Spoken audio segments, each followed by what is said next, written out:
My name is John, and I'm going to give a crash course in how to build a quick Dungeons & Dragons 3.5 character. Alright, here we go. First we're going to start off with abilities, which are statistics. Most of them are self-explanatory. Strength is your overall power, your dexterity is your speed, your constitution is your health, your intelligence is your intelligence. Wisdom, however, is how well you perceive things around you, and charisma is basically anything that involves how you react with other people. All stats increase particular skills, and of course every class has particular favorite stats for a class, and that is stats. Next is races, which the races consist of humans, dwarves, elves, gnomes, half-elves, half-orcs, and halflings. These are all the ones that players are originally allowed to choose from without DM permission, which DM is the Dungeon Master, the person running the game. All of them have special abilities, traits, sometimes pluses to stats, negatives to stats, increased speed. There's a variety of different things that they are able to do. Some can have spell-like abilities, and some are able to see at night and complete darkness and various other aspects like that. For the sake of what we're doing, I'm going to pick human for our character that we're going to portray. Here we have classes, and the classes are barbarians, bard, clerics, druids, fighters, monks, paladins, rangers, rogues, sorcerers, and wizards.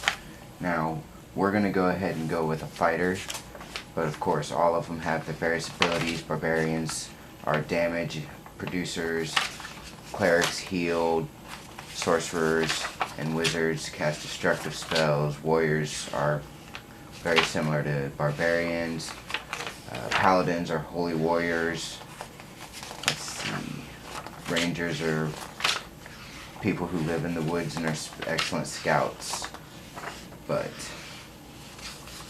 there's a variety of different multitudes of what you can do, and these are just the ones in the base handbook.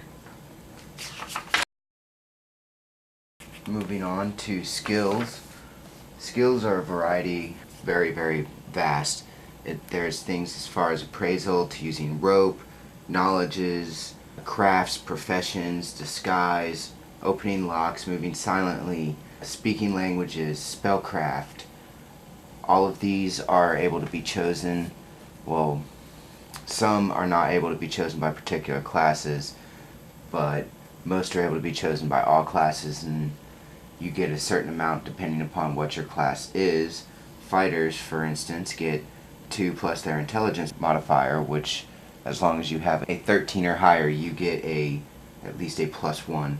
So that gives us 20 skill points, considering being human and being a fighter. And the last thing our fighter has to decide on are his feats. As a first level human fighter, he gets 3 feats.